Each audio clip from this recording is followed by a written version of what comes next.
தமிழக மீனவர்கள் தொடர்ந்து இலங்கை கடற்படையினரால் தாக்கப்படுவதை தடுத்து நிறுத்த மத்திய மாநில அரசுகள் உரிய நடவடிக்கை எடுக்க வேண்டும் என தமிழ் மாநில காங்கிரஸ் தலைவர் ஜி.கே. வாசன் கோரிக்கை விடுத்துள்ளார்.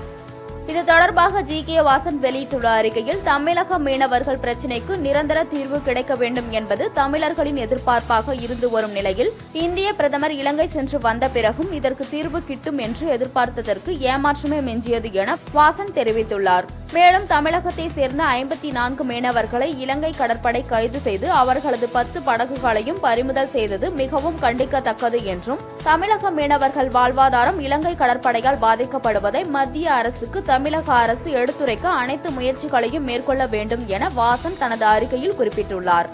இதனிடையே இன்று நடைபெறும் மீனவ பிரதிநிதிகளின் பேச்சுவார்த்தை நல்ல முறையில் நடந்து அனைத்து மீனவர்கள் வாழ்விலும் ஒளி தீபம் ஏற்றிட வேண்டும் என்றும், தமிழக மீனவர்களின் மீன்பிடி தொழில் இலங்கை அரசால் பிரச்சினைகள் இன்றி தொடர ஒரு நிரந்தர சுமூக நல்ல முடிவுகள் எட்டப்பட வேண்டும் என வாசன் வலியுறுத்தியுள்ளார்.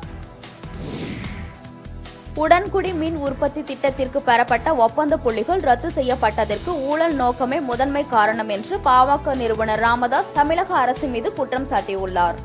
இது தொடர்பாக ராமதாஸ் வெளியிட்டுள்ள அறிக்கையில், உடன்குடி மின் திட்டத்திற்காக இரு நிறுவனங்களும் தாக்கல் செய்த ஒப்பந்த புள்ளிகளில் தொழில்நுட்ப குறைபாடு இருந்ததுதான் அவை ரத்து செய்யப்பட்டதற்கு காரணம் என்று அரசு தரப்பில் கூறப்படுவதை ஏற்க முடியாது என தெரிவித்துள்ளார். ஏனெனில் எண்ணூர் மின் திட்டத்திற்கும் உடன்குடி மின் திட்டத்திற்கும் ஒரே வடிவில்தான் ஒப்பந்த புள்ளிகள் தாக்கல் செய்யப்பட்டிருந்ததாகவும், எண்ணூரில் ஏற்றுக்கொள்ளப்பட்ட ஒப்பந்த புள்ளிகள் உடன்குடியில் நிராகரிக்கப்படுவதன் காரணத்தை புரிந்து கொள்ள முடியவில்லை என ராமதாஸ் தெரிவித்துள்ளார். அது மட்டுமின்றி ஒப்பந்த புள்ளிகள் திறக்கப்பட்டு 5 மாதங்கள் வரை யாருக்கு ஒப்பந்தம் என்பது பற்றி தமிழக அரசு முடிவெடுக்கவில்லை என்றும், அத்துடன் ஒப்பந்த புள்ளி செல்லுபடியாகும் காலத்தை வரும் 31ஆம் தேதி வரை நீடித்து தரும்படி சீன நிறுவனத்தை பலமுறை தமிழக அரசு கோரியிருக்கிறது.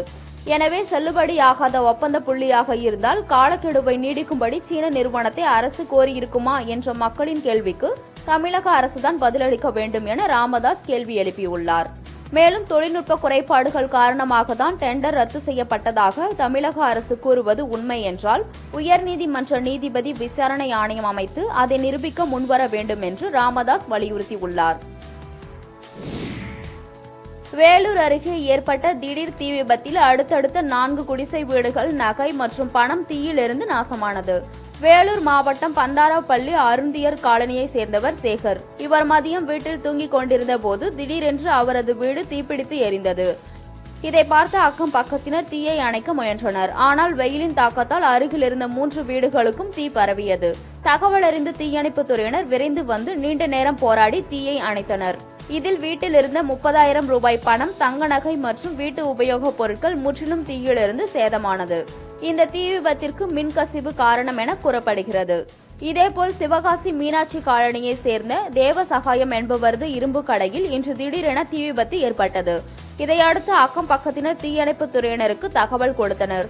தகவல் அறிந்து வந்த தீயணைப்புத் துறையினர் நீண்ட நேரம் போராடி தீயை அணைத்தனர். இந்த தீ விபத்தில் கடையில் இருந்து 5 லட்சம் ரூபாய் மதிப்பிலான பொருட்கள் தீயிலிருந்து நாசமானது. இது குறித்து போலீசார் வழக்கு பதிவு செய்து விசாரணை மேற்கொண்டு வருகின்றனர். தஞ்சாவூரில் ஏராளமான விவசாயிகள் ஒன்று திரண்டு விவசாயிகளின் சம்பந்தம் இல்லாமல் நிலத்தை எடுக்க விடமாட்டோம் என நிலம் கையகப்படுத்தும் சட்டத்திற்கு எதிராக உறுதிமொழி எடுத்துக்கொண்டனர். மத்திய அரசு நிலம் கையகப்படுத்தும் அவசர சட்டத்தை சமீபத்தில் கொண்டு வந்தது. இதையடுத்து இந்திய கம்யூனிஸ்ட் மற்றும் மார்க்சிஸ்ட் கம்யூனிஸ்ட் கட்சிகளின் தமிழ்நாடு விவசாயிகள் சங்கம் சார்பில் மார்ச் 23ஆம் தேதியான நேற்று நிலம் உரிமை தினமாக அறிவிக்கப்பட்டது. இதையடுத்து தஞ்சை திலகர் திடலில் ஒன்று திரண்ட 2000க்கும் மேற்பட்ட விவசாயிகள் நிலம் கையகப்படுத்தும் சட்டத்திற்கு எதிராக விவசாயிகளின் சம்பந்தமின்றி நிலத்தை எடுக்க விடமாட்டோம் என ஒரே நேரத்தில் உறுதிமொழி எடுத்துக்கொண்டனர்.